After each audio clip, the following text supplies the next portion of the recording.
Backstage with Mothership on Solid Rock Radio begins now. Hear the best in new music, artist interviews, stories from the road, and more.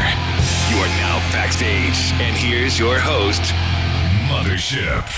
Hey everybody, Patrick Rivers of 3 Days Under is my guest today. I managed to squeeze a few secrets out of him to share with you guys, so I won't keep you waiting. Patrick Rivers. Cindy, how are you? Hey, I'm good. How are you? I am okay. Exhausted, but okay. Kind of tired myself, so let's get into it. I know there's some things that have been going on with 3 Days Under that we need to talk about. But before we do, let's start with the lineup.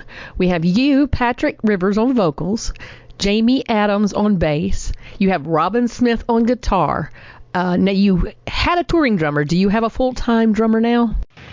No, we gave a guy a go, but he was too young for it. You know, I mean, while he has the potential to turn out to be an amazing drummer, he's just too young. You know, he's 22 maybe. Yeah. 23. So I mean, he's got 23-year-old life to do. You know. Right. So taken away from priorities to be on the road, to go do shows, to throw into rehearsals, to throw into the studio is just he's just not ready yet. So God will place who he wants here with us, but we'll keep plugging along regardless. Let's see. We met. Where did we meet first? Broken Bottle Festival?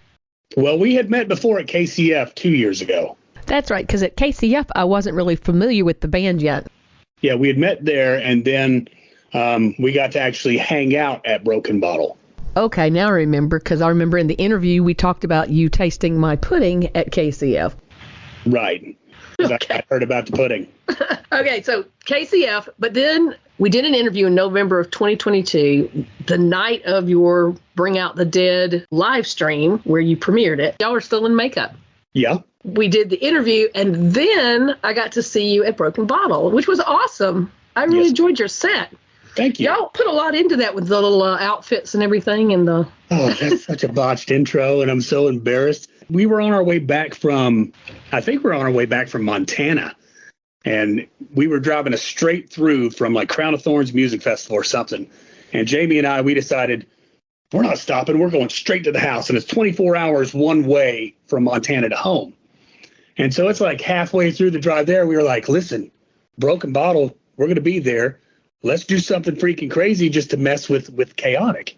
And like when they started out in the heyday, they were all 80s garb and stuff like that. So we were like, we're going to order costumes on Amazon. We're just going to pick a random 80s song, and we're going to go out dressed in 80s garb just in honor of our friends. And then we butchered it because I couldn't remember the melody of Turn Up Your Radio by Photograph. Come on, man.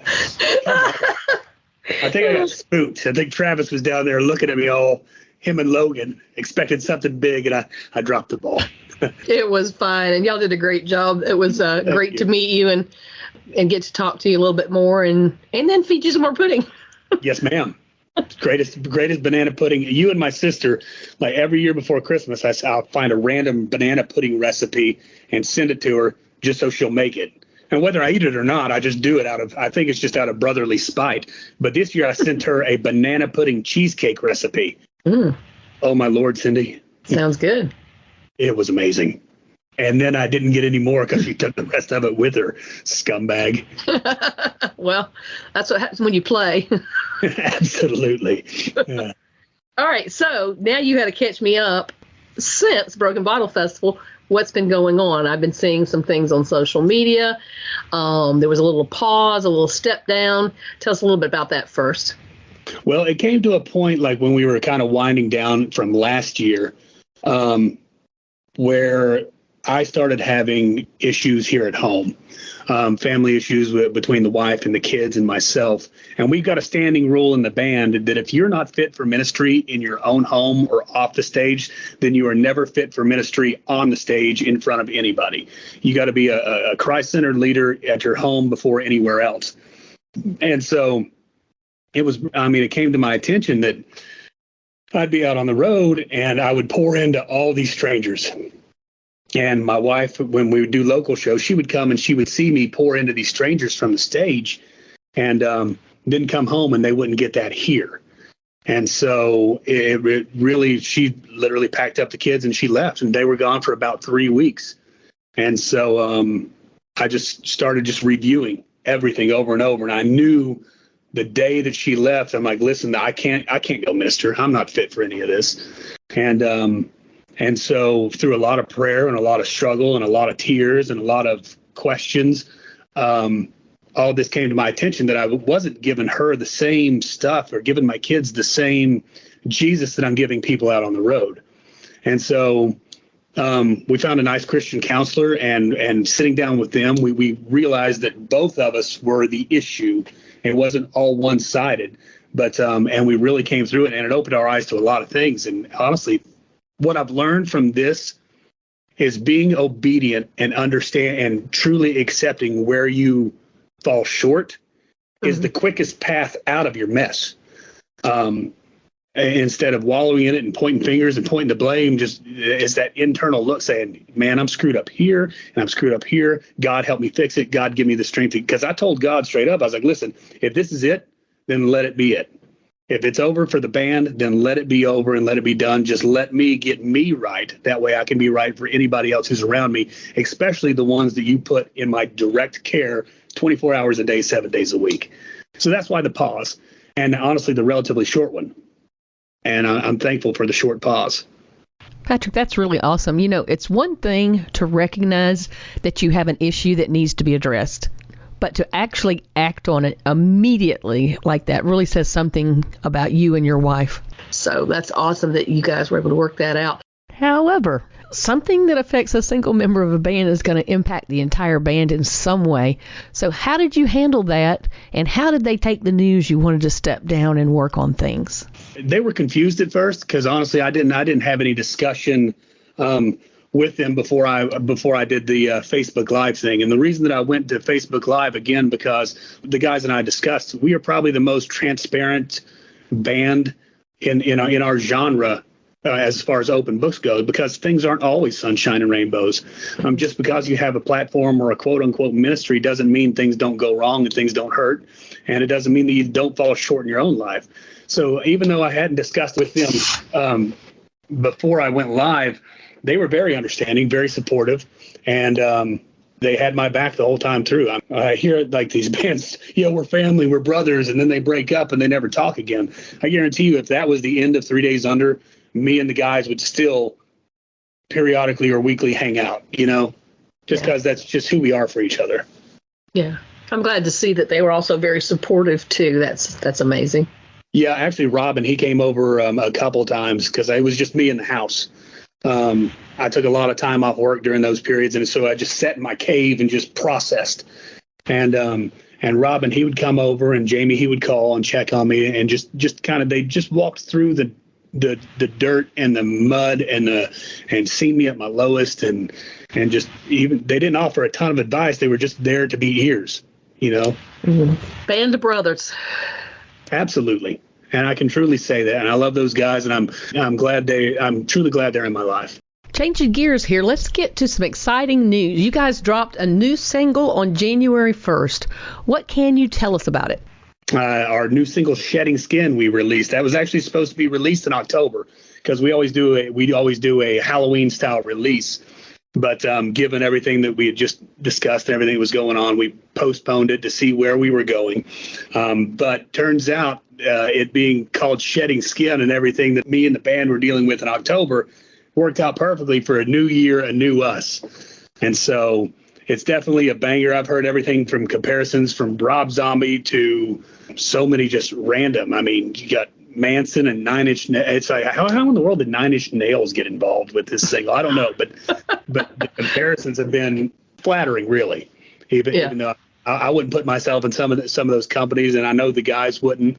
But it's been an amazing response so far. What, a week and a half into it? Yeah. So. Well, let's dig in this a little more. What can you tell us about the story behind it, or maybe the spiritual significance? And tell me about that unique intro. Well, the entire song is based on the premise of putting off the old man and becoming what you were meant to be in Christ in general. So it's just shedding off the old skin, the old dirt, the old problems. And there's a line in the song at the very end of the chorus. It's called, the blood that's on my hands will not become my idol. because I do believe that we spend way too much time giving so much power to the things that we've done and our shortcomings and our failures, that they become literal idols that really hold us back moving forward in life. And what the cool part about that song is, the intro that we added to it is from the movie Night of the Living Dead from like 1968. Mm-hmm. And so there's dialogue at the front of it. And when George Romero released that movie, he made it like public domain. So anybody can go in and use anything from it without having to pay royalties or get permission. And so we lucked out there. And so, but I mean, everything tied in, and it's a banger. It's a banger. So, and Jamie, the wizard, this guy, he's an engineer for a petroleum company here locally. He's got like 8 plants under his charge or something like that. But if he ever decided to go out and just be a music producer and a music engineer, he would excel at that too, because he he records, mixes, and masters all music. And it turns out, in my opinion, phenomenal. Oh, yeah, he definitely has skills. I remember in our last interview, he talked about all the coding that he does. So, yeah, pretty smart dude. Yeah, dude's a straight genius, Cindy. Yeah, straight up, just a genius. Straight, yeah, he's one of the people that's too smart for his own good. It's just like, okay, because it's like sometimes you're like, Jamie, I think we should do it that way. And be like, and he'll entertain your stupid thought. But then it's like, yeah, okay, we'll do it that way. But then he winds up somehow showing you like, okay, well, I don't feel stupid, but this way is definitely the way to go. So how did you guys come up with the idea for this song? Honestly, I'm a big comic book nerd. And so I was, I think it was a line from a movie, maybe a Batman movie. I'm pretty sure it was. It's like you either die the hero or you live long enough to become the villain. And that was in a Batman movie. And I'm sitting here thinking, a lot of the stuff that happens in my life is my own doing. So I'm literally the villain in my own story. Dun, dun, dun. Yeah. And so, I mean, there's another line at the end of the song. It's like, save me from me. I'm standing at my door. Yeah, I'm the villain, too. And so I just started off with this melody in my head, and it grew into one step away from. I was like, okay, I'm almost to the point where I'm shedding that old man and getting rid of that old stuff. And so just long drives in the car and stupid Batman reference quotes that turned into this. So, voila! And I'll bring these little bones to the guys, and I'll be like, this. And I feel like because Robin and Jamie and the guy who lays our drum tracks for us, Zach, they are all musically inclined beyond belief. And I am like novice at best. I mean, I can pick up the guitar and I can write a few riffs and I can just come up with some basic ideas. But I feel like I'm taking my like macaroni sculpture into rehearsal. Hey guys, look what I did. But then they'll entertain it, and then they'll write this amazing stuff and turn my little macaroni sculpture into these things. Wow. Memory unlocked. I remember we used to do those macaroni art projects in school, gluing it down on paper. That's exactly what that's what. Is that what you're talking about? Yep, that's what I'm talking about. Look at my macaroni rainbow, and guys. You tried to eat some of that. I was eating the glue. While these guys were excelling in music, I was licking the Elmers, Cindy. Okay, you were putting the Elmers on your hand. Waiting for it to dry. Peeling it off and eating it, weren't you? Uh-huh. That's where shedding skin. Elmer's glue. That's the true story. We've gotten to the bottom of it now. Great investigative reporting. Good job. Thank you. I had a suspicion, but I had to get it out of you. I know, it's like pulling teeth sometimes. I get it. So where are you guys now as a band with this music versus the older music? In other words, what kind of progress do you feel you've made? The music from 2 years ago to what we're writing now and what we're putting out now, I mean, it's night and day difference. The progression of the band itself and just how we operate and the writing style has even changed, and it's become more, I never want to say more secular, but it can definitely hold its own weight in those arenas moving forward. Maybe what you're trying to say is reaching out to a broader audience doesn't necessarily mean you're losing the power of your message. Yeah, and that's where I think that's kind of where we want to ride. We will always be a Christian band. We are never going to say, well, we're Christians in a band, because that's not the thing. I don't think that does justice or glorifies God in any way. So, I mean, we will always be a Christian band, and will always be recognized as a Christian band. But I think what we're writing and what we're putting out now is definitely, yeah. We could go play in some of the places I want to go. I want to go to the darker venues. I want to go to the. We played a couple bars. I want to play more. Yeah. I mean, so I think we might. There's some exciting news for 3 Days Under. So I interviewed Aaron Hobbs last week, and he told me about his label that he's creating. And since your name came up, the bomb's already dropped. So can we talk about your relationship with Resurrection Records? Well, so my friend Aaron Hobbs, we played a show with him in Arkansas at the Good Fight last year. And after the set, he approached me and let me know his plans for 24, because he was starting his own label called Resurrection Records. And so around Christmas, he calls me up and says, hey, this is what's going on. Because I knew we were getting ready to release Shedding Skin. So, I was like, hey, man, do you got any connections for radio stations, emails that I might not have? And he said, well, funny you ask. He's like, this is what's going on, and I really want you guys to be part of the label. He's like, you guys are the first actual band that I've talked to. And as soon as God put this on my heart to start this, he said, I immediately thought of you guys. And so he explained the ins and outs of what he's doing and what he's doing, and the heart that Aaron has for the people he's reaching out to. We discussed it again today or yesterday, something like that. Of what he's doing for the other artists that he's putting on this roster is amazing. And so, yeah, so we've signed up with Aaron and Resurrection Records.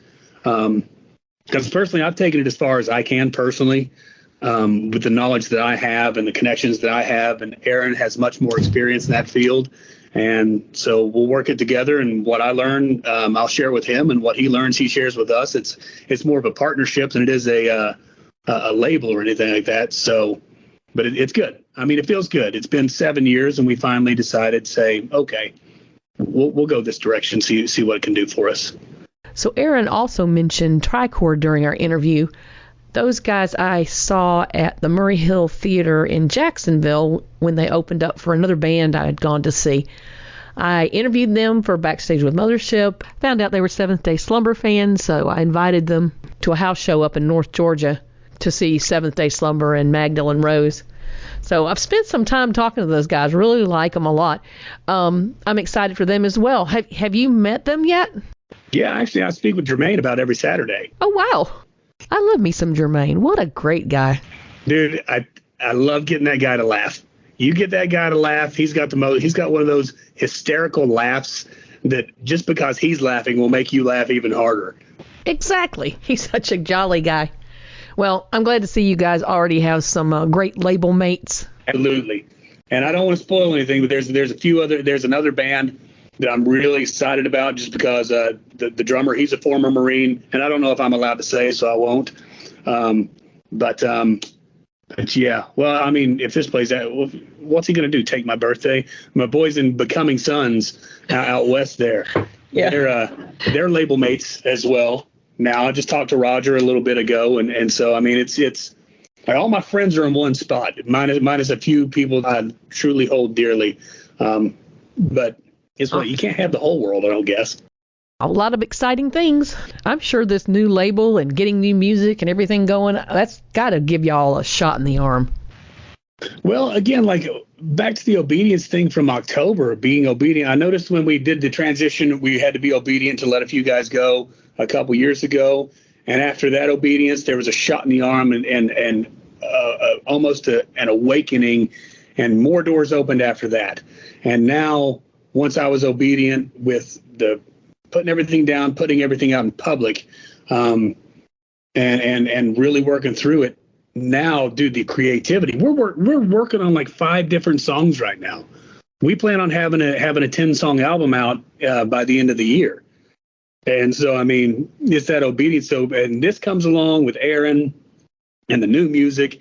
And I don't even know if we're going to play any shows this year. because I mean, we've got a few things booked, but I'm not actively pursuing because I'm going to let God do what God wants to do. So, but yeah, I mean, it's definitely a shot in the arm with everything else. I just learned that obedience is the way to go, right at the feet, and you don't have to worry about anything else. Well, I'm very excited for you. So congratulations on everything. Thank you. Thank you. Well, I think that's probably enough excitement, but do you happen to have anything else going on I missed or something maybe you haven't shared yet? We just laid the guitars and vocals for our next song that I don't even know if we're going to release it as a single or wait for the album. But Cindy, I might send it to you privately here and after we're done here because it's so good. It's so good. Nice. It's called Fruit of the Flesh, and it is just it's so good. But I'm a little biased because I wrote it, so it could suck for all I know. Fruit of the Flesh. What are you talking about, scumbag? You heretic. Well, after that tease, are you going to explain it, or are you going to leave us hanging? Okay, so I'm over at the in-laws' house for Christmas, and they got their son like a corn shucker. Like I guess you could just run it down the ear of the corn. Yeah, and I got one of those. I love it. Well, he started reading the back of the box, and he's like, well, with this tool right here, it comes specially patented to where it will preserve the fruit and the flesh. And I looked over at my brother-in-law, and I was like, I'm going to write a song about that. And I was like, you wait. And then like 4 days later, Robin came over to the house, and we wrote the song Fruit of the Flesh. And the song literally goes about talking about how like we're just moseying along in our daily walk, and this random thought will hit us. And next thing we know, we're knee deep in a sin that we thought that we would well past and forgotten about, and we had conquered, and then we wind up choking on the fruit of the flesh because it kills it. I mean, I'm telling you, Cindy, I'm more excited about this one that's getting ready to come out than the one we just released a week ago. So. Who knew Cream Corn would bring a new song into fruition? Right. How'd your album come about, Patrick? Well, vegetables. It was all vegetables' fault. I can go to do some Veggie Tales. Right. Let me get the cucumber and the tomato to sing this one on their program. That's right. Hey, good idea. They're banned quick. All of a sudden, you got the super stringent blue-haired Christian showing up at my door saying, "What have you done to our children?" Well, you don't have to worry about that. There's enough of us cool old folks that'll have your back. I'm sick of you calling yourself old, Cindy. You ain't old. Old, come on. You're not old. If you're old, then I'm old. It wasn't supposed to be a pause without agreement. Yeah. No, you're not old at all. You're not old at all. Is there anything else that we need to talk about? I have to ask because there might be more stuff I don't know about. Seems like every time I ask, you've got another secret to share. So can you think of anything I've missed? I just released a super secret Easter egg of information, and we're probably going to drop an entire album at the end of the year. So that's good. Absolutely. We talked about the single and the new song we're writing. And I don't know if this is pertinent, but we're also in the middle of writing we're going to write probably our first worship song this year. It's already written. It just needs to be recorded. And then, Cindy, I'm going to pull the biggest Patrick ever. So I sent Robin a message the other day. I said, Robin, you know those super fun rock songs, like let's think of like Offspring, Pretty Fly for a White Guy, or like a Teenage Dirtbag from whatever band that was back in the early 2000s, just in fun rock songs that everybody just bopping their head on. I was like, I need a riff like that. And he was kind of like, okay, why? Because it's well beyond our style. I mean, we don't do anything like that. I said, because I'm going to write a song, and this might be giving too much away. So anybody who listens, you steal my idea, I know where you got it. But the writing's already begun. But I was like, I'm going to actually write a song that makes fun of the entire complete lack of masculinity in our world today. Because where are our Davids? Where are our Elijahs that are willing to stand up for the moral value of what we continually forget on a daily basis. But I want to do it in a fun way that's not super offensive, but it's enough to go, oh my God, I can't believe he's in a Christian band and he said that in a song. He can't say that. He can't make fun of skinny jeans and mocha lattes and Mendre. Oh yeah, I can. It's coming. And it's going to be good. It's going to be real good. So yeah, we're going to have a lot of fun this year is what we're going to do, Cindy. Back to our roots. Good deal. Instead of business and worried about who's listening, because I think we've come into our own finally. Because I know when you start a band and you got all these peers and you see what they're doing, and I feel like there's a part of you that always holds yourself to a standard, like, well, I need to get to there, or I need to sound like this. I think we finally just settled into who we are as 3 Days Under. It's 7 years into it. I mean, better late than never, I guess. But and I think we just want to have fun, and we just want to write good music that's uplifting and it's funny, that's impactful too, because we still have the heart to change lives. We still have the heart to want to be there, to listen and to pray with and to walk through. And like we always say, if you just want to message us and then give us like a messenger phone call just to chew our hind end because you're having a rough day, if that helps you get through from doing something stupid, then do it. And that's who we are. I mean, we don't even have to say a word, even though I'm windy as a bag of farts. But hey, it happens. That's right. Well, on that note, I'm going to let you go, man. Okay. Well, Cindy, thank you so much for having me back. Thanks for coming on such short notice. I put a little post up on Facebook saying I needed an interview. And the next thing I know, Aaron's like, hey. He was the first one to jump on it. No, it didn't. I almost reached out to you personally, but since I'm with Aaron now, it's like, okay, well, I'll let him do the legwork. Because I told him the other day, I was like, man, I need to be back talking to Cindy. And so I'll send a few messages out. Besides, I miss your face anyway, Cindy. We don't talk nearly enough. Oh, you're so sweet. So, thanks. So I mean, I see all your amazing photos and your gallivanting across your globe trotting, and I'm like, gallivanting. I want to go globe trotting with Cindy. I want to gallivant. Yeah, come on over. Haven't been gallivanting in a while. There's nothing I like more than a good gallivant. Thank you so much for having me back. Thank you. It's always a pleasure. Miss your face. I hope to see you out there sometime this summer. Okay. Yeah. Well, Dan and I are going to try our best to get to a few more festivals this year. We're not sure how many we can handle, but we're going to try. I hope we get to see you out there this summer. More than once, too. We need to visit. Yeah, most definitely. All right, man. Good to see you. Good night. Thank you for listening. Stay tuned for more great music. And check out my blog page on the Solid Rock Radio website for my guests' social media links. If you've missed any of my past interviews, you can find them uploaded to podcast.solidrockradio.org. Have a wonderful week, and let's be kind to one another.